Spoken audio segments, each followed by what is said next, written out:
आज हम बात करने वाले एक ऐसे टॉपिक के बारे में जिससे पूरी दुनिया परेशान है और आप भी। हम बात कर रहे हैं फ़ैट के बारे में। तो सीधा हम आते हैं पॉइंट पर। इस वीडियो में आपको बताने वाले हैं हम फ़ैट लॉस से रिलेटेड ऐसे पॉइंट्स को जो आपके लिए काफ़ी ज़्यादा बेनिफिशियल होने वाले हैं। तो इस वीडियो को एंड तक ज़रूर देखें क्योंकि ये 5 पॉइंट्स काफ़ी ज़्यादा ही बेनिफिशियल हैं। और एंड में एक बोनस टिप भी है। पहला और सबसे इम्पॉर्टेंट पॉइंट जो शायद कभी कोई आपसे डिस्कस भी नहीं करता होगा, ना ही कभी आपकी सोशल मीडिया पर ये पॉइंट दिखा होगा। सबसे पहला पॉइंट है बिल्ड मोर मसल, ज़्यादा मसल पुट ऑन करना। फ़ैट लॉस के लिए ये सबसे इफेक्टिव स्ट्रैटेजी है। ज़्यादातर लोग जब फ़ैट लॉस करना चाहते हैं तो सिर्फ जिम में आकर कार्डियो पर ध्यान देते हैं और मसल गेन करने के लिए रेजिस्टेंस ट्रेनिंग पर काफ़ी कम फोकस रहता है। लेकिन अगर आप अपने बॉडी में मसल मास इंक्रीज़ कर लेंगे तो मसल एक लाइव सेल से बना होता है। इस लाइव टिश्यू को ज़िंदा रखने के लिए ही आपकी बॉडी ज़्यादा कैलोरी बर्न करना स्टार्ट कर देती है और आपका मेटाबॉलिज्म बैठे बैठे बढ़ जाएगा। तो आपको कुछ एक्स्ट्रा एफर्ट भी नहीं करना पड़ेगा अगर एक बार आप मसल पुट ऑन कर लेते हैं। और अक्सर आपने देखा होगा कि कुछ लोग को जो ज़्यादा मस्कुलर हैं उनके बॉडी में फैट भी काफ़ी कम होता है। इसलिए ये जो बिगनर मिस्टेक ज़्यादातर लोग करते हैं कि अपने बॉडी पर सिर्फ कार्डियो से ही इफेक्ट लाने का कोशिश करते हैं कि सिर्फ कार्डियो के थ्रू फैट लॉस हो जाए। तो फिर इस चीज़ को इम्प्रूव करने की ज़रूरत है और कार्डियो के साथ मसल गेन करने पे भी फोकस को इम्प्रूव करना काफ़ी बेनिफिशियल होगा। और इससे एक और फ़ायदा ये भी है कि इससे सिर्फ आपका फैट लॉस ही नहीं होगा, इससे आपकी बॉडी भी शेप में आ जाएगी और वेल स्ट्रक्चर्ड हो जाएगी और आपका जिम में स्ट्रेंथ भी गेन हो जाएगा। सेकंड पॉइंट है eat more protein and have good fat and less carb. इसका सिंपल सा मतलब ये हुआ कि आपको अपनी डाइट में प्रोटीन को और फैट को एक मॉडरेट लेवल और हाई लेवल में रखना है, लेकिन अपने कार्ब को काफ़ी कम रखना है। और ये फैट लॉस के डाइट का एक बेसिक है। और इस डाइट का ये फ़ायदा होता है कि इससे आपके मसल तो बिल्ड होती रहेगी लेकिन आपका फैट एवरीडे ड्रॉप होता रहेगा। और एक चीज़ और काफ़ी इंपॉर्टेंट जानने के लिए ये है, और अगर आप प्रोटीन और कार्ब और फैट कंज्यूम करते हैं तो इन तीनों में अगर आपकी बॉडी डाइजेस्ट करने में सबसे ज़्यादा कैलोरी किस चीज़ में बर्न करती है, तो आपकी बॉडी सबसे ज़्यादा कैलोरी प्रोटीन को डाइजेस्ट करने में बर्न करती है। तो अगर आप अपना प्रोटीन इंटेक बढ़ा देते हैं तो आप सिर्फ उसको डाइजेस्ट करने से ही एक्स्ट्रा कैलोरी बर्न कर लेंगे in comparison to carb and fat. एक और काफ़ी इंपॉर्टेंट पॉइंट ये है कि जब आप कार्ब इंटेक करते हैं तो आपकी बॉडी कुछ वाटर होल्ड करती है उस कार्ब के इंटेक के बाद। कुछ रिसर्च के डाटा के अकॉर्डिंग आपकी बॉडी हर 1 ग्राम कार्ब के लिए 3 से 4 ग्राम वाटर होल्ड कर लेती है। तो अगर आप अपना कार्ब इंटेक कम कर देंगे तो आपकी बॉडी वाटर भी होल्ड कम करेगी।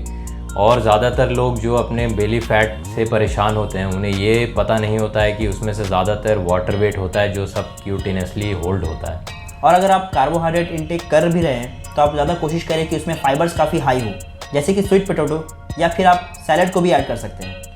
जब आपके कार्ब में फाइबर्स ऐड होंगे तो फाइबर ऐड होने के चलते आपका डाइजेशन का रेट स्लो हो जाएगा, जिससे आपकी बॉडी ज़्यादा देर तक फुल फील करेगी और आपको भूख भी कम लगेगी।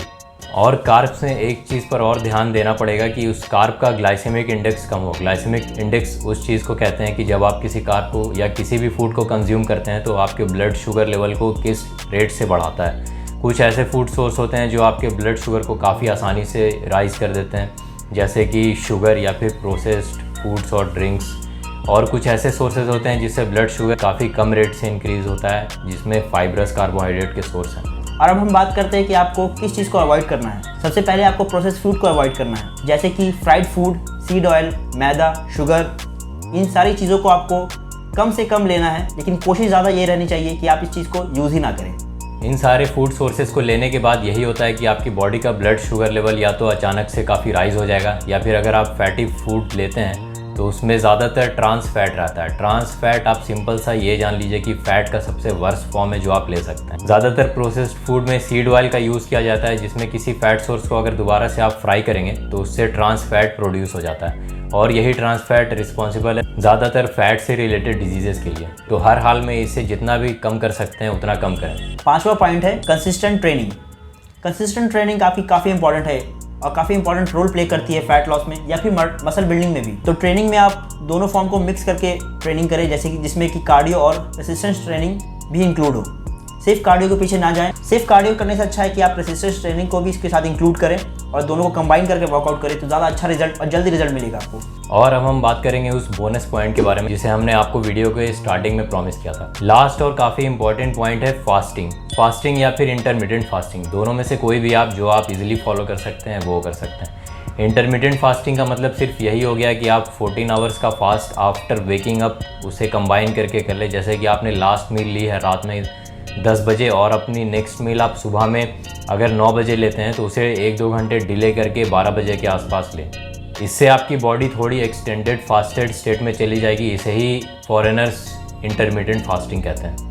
इसके अलावा आप ट्रेडिशनल फास्टिंग भी कर सकते हैं, जो काफ़ी ज़्यादा रिलीजन्स में भी प्रमोट किया जाता है, जिसमें आप full day of fasting without any food और वाटर इसे भी फॉलो कर सकते हैं। तो बेसिकली फास्टिंग का फ़ायदा यही होता है कि इससे आपकी बॉडी डिप्लीटेड हो जाती है बिल्कुल ही, और एनर्जी के लिए फैट को यूज़ करने लगती है आपकी बॉडी। तो ये एक अच्छा गेम प्लान है आपको अगर आप फैट लॉस करना है तो। इसका एक और सबसे ज़्यादा इम्पॉर्टेंट फ़ायदा यह है कि आपकी बॉडी का इंसुलिन सेंसिटिविटी बढ़ जाएगा। इंसुलिन सेंसिटिविटी सिंपल टर्म्स में यही हुआ, जब भी आप कोई हाई ग्लूकोज वाला फूड कंज्यूम करते हैं तो आपकी बॉडी को उस डाइजेस्टेड न्यूट्रिएंट्स को मसल में पुश करने के लिए इंसुलिन हार्मोन को रिलीज़ करना पड़ता है। लेकिन लगातार वैसे फूड्स को कंज्यूम करने से, जिससे आपका इंसुलिन बार बार रिलीज़ होता है, आपकी बॉडी इंसुलिन से डिसेंसिटाइज हो जाती है। इससे काफ़ी ज़्यादा डायबिटीज़ के केसेस भी बढ़ते जा रहे हैं। लेकिन अगर आप फास्टिंग करते हैं और आपकी बॉडी में इंसुलिन काफ़ी लंबे टाइम तक रिलीज़ नहीं होता है, आपकी बॉडी के रिसेप्टर्स दोबारा से इंसुलिन के लिए उनकी सेंसिटिविटी काफ़ी ज़्यादा इंक्रीज़ हो जाती है और डायबिटीज़ होने के चांसेस भी काफ़ी ज़्यादा कम हो जाएंगे। इंसुलिन ही वो हार्मोन है जो ओबेसिटी के लिए भी काफ़ी रिस्पॉन्सिबल है। तो अगर इस हार्मोन को आप कंट्रोल कर पा रहे हैं तो आप एक नहीं बल्कि कई तरह के बेनिफिट्स को अचीव कर लेंगे। तो ये थी एक सिंपल सी वीडियो फैट लॉस की बेसिक टिप्स के साथ, जिसे लोग इग्नोर कर देते हैं। ऐसी और इन्फॉर्मेटिव वीडियोज़ के साथ हम वापस आएंगे ऑन कॉल ऑफ गेम्स। तब तक के लिए keep lifting and stay pound.